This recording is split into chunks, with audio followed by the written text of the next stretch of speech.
What's going on, you cool cats? This is the Leafs Convo podcast for Thursday, May 16th, 2019. I'm Norman James in London, Ontario, Canada. Joined as always by the best in the business, the one and only Michael P. Augello in Cheektowaga, New York.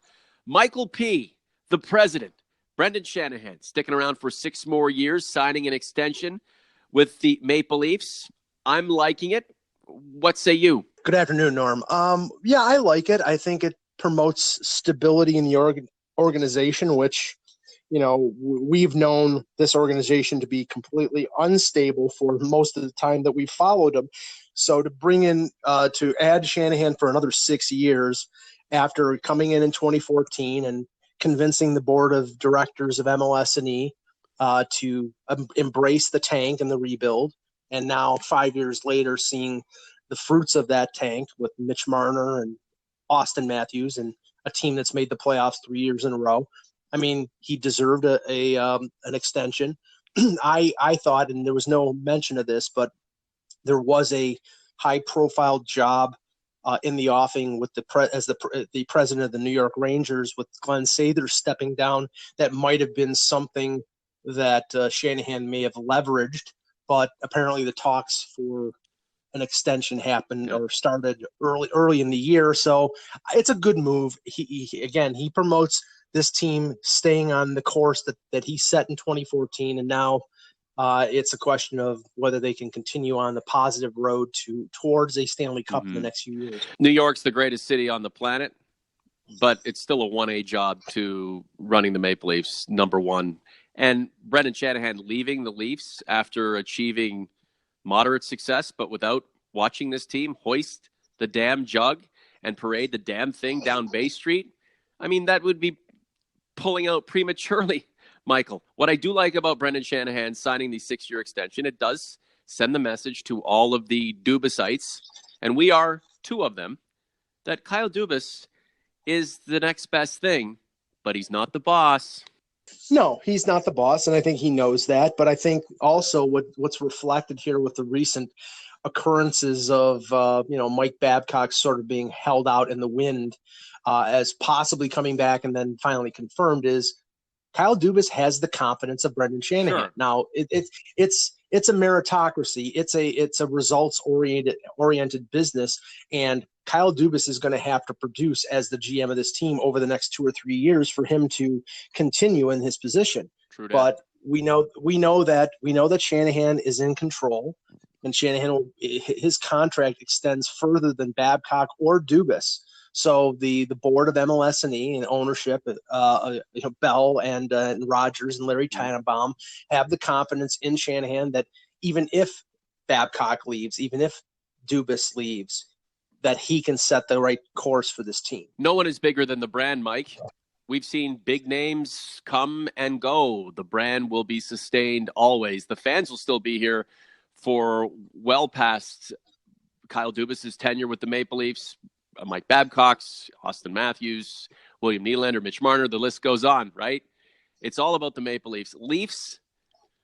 The Leafs over Leafs, Mike. That's how I put it. This is the Leafs Convo podcast for Vanguard Northeast Realty in Scarborough. VanguardNE.ca. Mike, are you over the Leafs' first-round loss to the potential Stanley Cup champion Boston Bruins? Well, I mean, I expected them to lose to the Bruins. But are you over it? Are you over it now? Are you done? I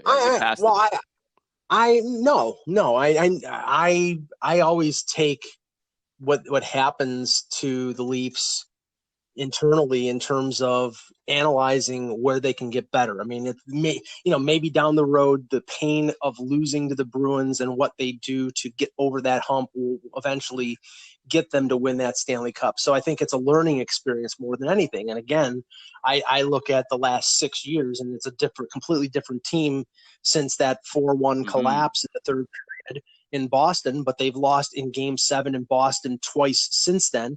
And obviously the lessons have not been learned, and the team is not good enough to beat that team, which is one of 2 hurdles they have to get out of the Atlantic Division. And this division is getting better as the years go along. Montreal is starting to chart a more positive direction. The Florida Panthers with Joel Quenneville as coach are going to be in the mix for a playoff spot. It's going to get tougher and not easier over the next few years for the Leafs.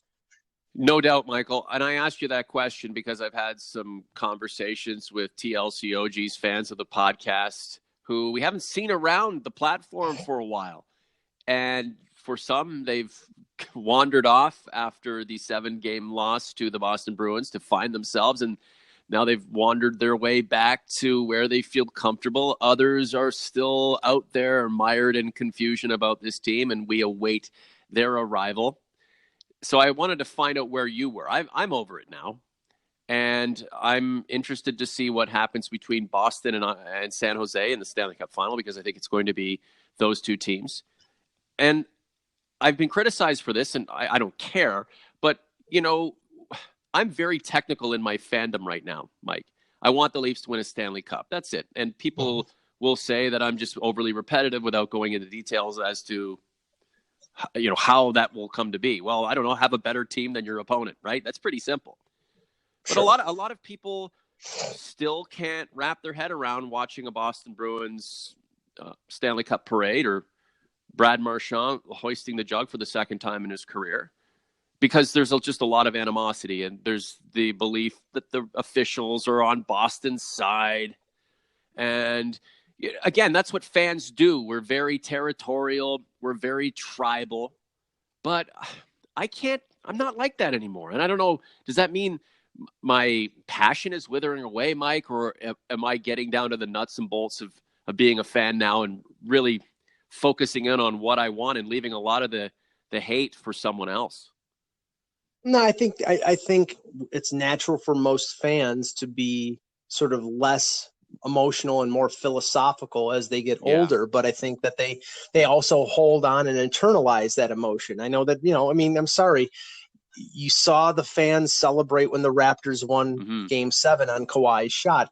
I continue to say that if Austin Matthews had scored in Game 7 of overtime, that the sort of cathartic release of the Leaf fans out there would have doubled what happened to Kawhi, because the pain after Kawhi's shot, because the pain that has been inflicted by this organization on their fan base over 52 years is akin to what happened to Red Sox fans from 1918 to 2004, and what happened over 108 years to the Chicago Cubs. It's very similar.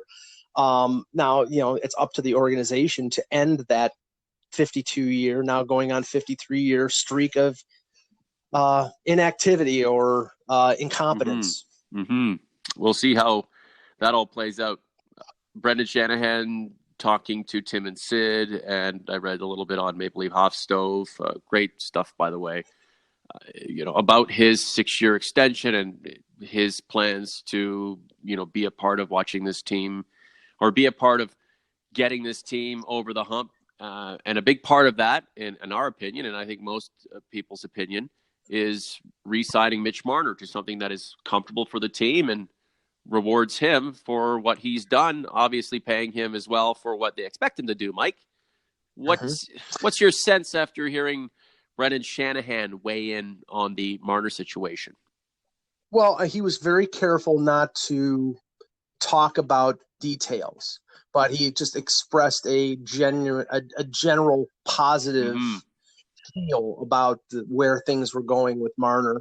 And, we'll only know what that direction is once he's been signed to a new contract. I mean, I don't think Darren Ferris, his agent, is going to negotiate through the media. There's no point in that. If the Leafs are basically going to Ferris with Shanahan and Dubas, they're putting the full court press here on getting Marner signed, and getting him signed before July the 1st, because we know, based on what Dubas said at the end of the year, they're going to have to make corresponding moves if they have a Marner at 10 and a half, $11 million, Matthews at 11.6, and Tavares at 11. That's almost 40% of your salary cap if the cap goes up over 80 million. They're going to have to make moves to adjust to that, and that means getting Marner signed as quickly as possible. I love having all of these good players. And when I hear people say, well, the Leafs screwed themselves because they signed a guy who's worth $11.5 million to an $11.5 million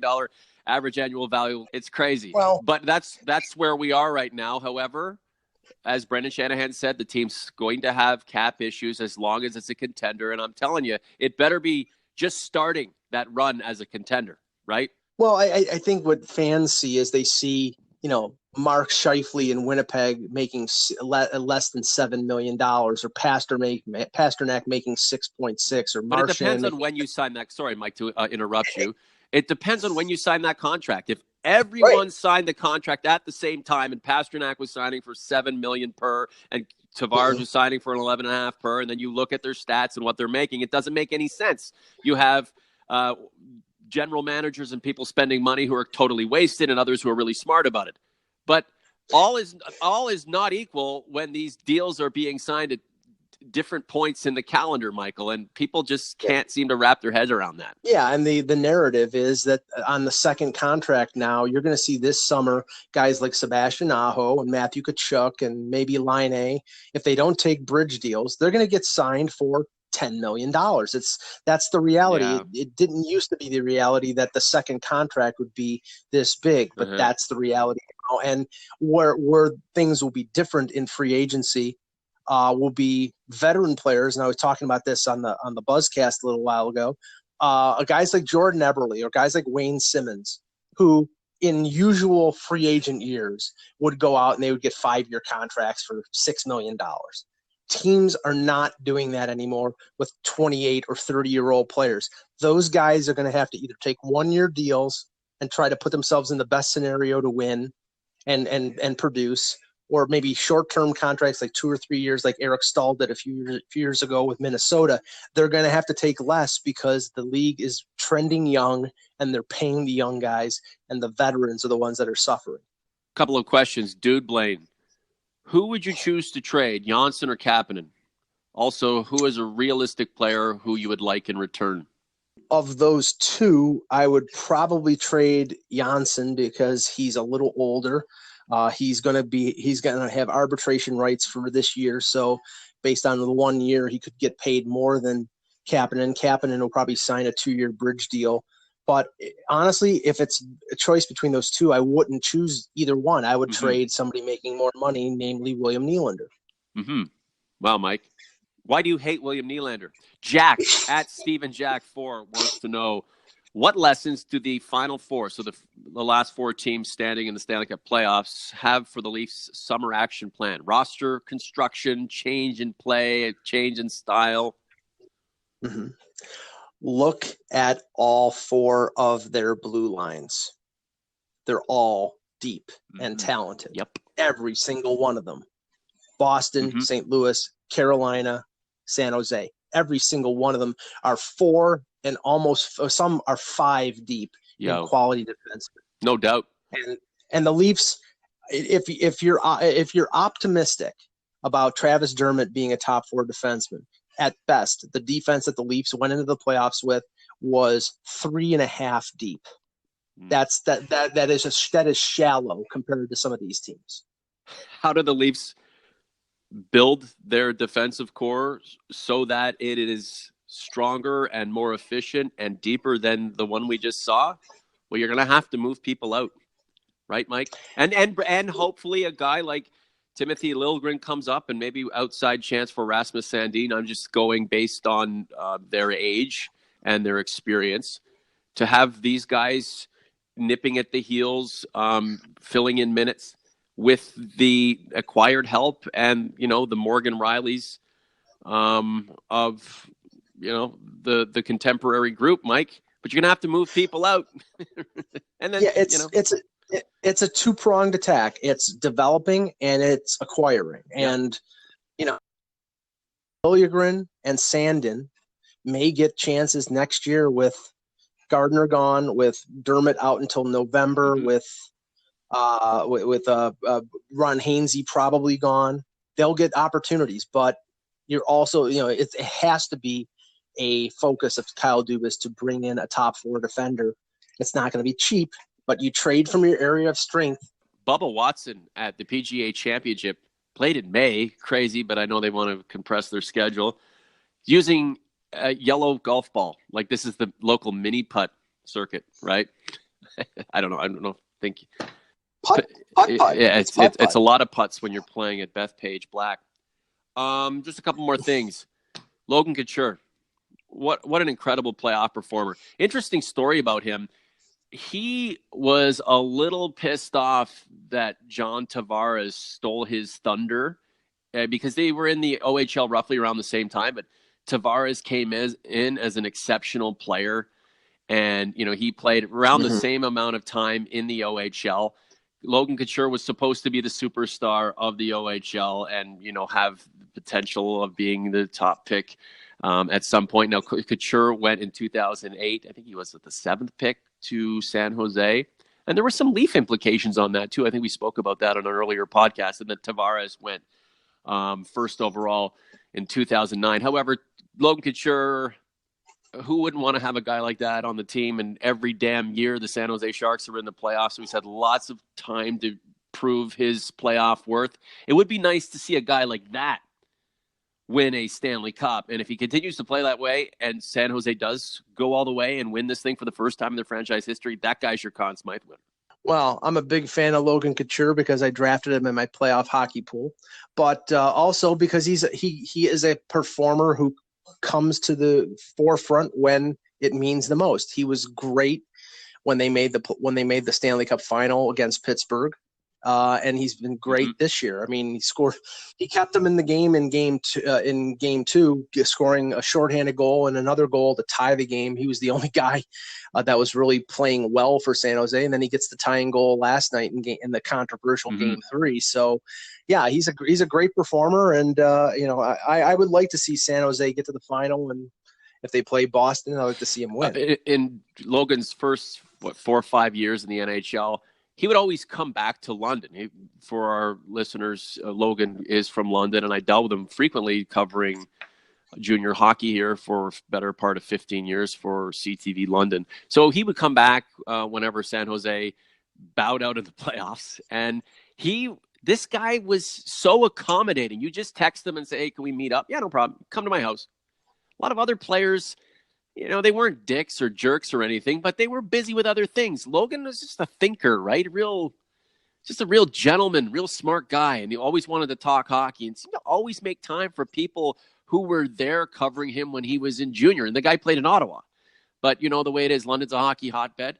And we cover the hell out of a lot of these players. But, I've always thought about that guy being just so accommodating and so well-versed and well-spoken. And he just thought the game of hockey really well. So you see the way he thinks in action on the ice in the playoffs. And you can see this guy's maturity and how he's developed into a player that any team would love to have and who really brings his A game when the stakes are highest. I want to see that guy win a Stanley Cup. The thing is, I just don't know how the Boston Bruins are beaten because remember the refs are on their side and they're just so effing good, Mike. That's the thing. I hate them, but you tip your hat to the team that is better than you. And any Leaf fan who yells at me in the comment section thinking the Leafs were better, we were just this close. No, the Leafs aren't because they're not playing. And you know what? The Leafs should have won Game 6. They didn't. When they didn't win Game 6, that was it. Last word to you. Give us a little update on what you're thinking about the Checkers and Marlies. It all gets started on Friday in Charlotte. Yeah, the one thing, it sounds like Callie Rosen will not start the series. He's skating in practice with a non-contact jersey, so it sounds like they're being very careful with him. It looked like it was a separated shoulder that he had in the I'm just being an amateur doctor here, but the way he slammed into the boards, it was probably a separated shoulder. And they got Jesper Lindgren, one of their draft picks from 2015, back from Finland, where he won the Finnish League Championship. So so he may be inserted in the lineup. He's a little more experienced than some of the younger guys like Mac Hollowell or Joe Dusick. So then they'll plug him in. But the one thing to worry about for the Marlies is that Carolina, if they get swept today against the Bruins, they'll send most of their black aces, which are some of their young prospects, back down to Charlotte, and Charlotte will have a full complement. So it'll be a little tougher for the Marlies against Michael, Charlotte. It's been a lot of fun. There's really never a dull moment in Maple Leafs land now because we're involved, and if things seem to be flatlining, we will spice it up, won't we? Have a good one, buddy. We would like to thank Vanguard Northeast Realty in Scarborough, title sponsor of the Leafs Convo, demonstrating passion for the industry and a superior level of excellence in selling, leasing, and marketing your property. Vanguard Northeast Realty.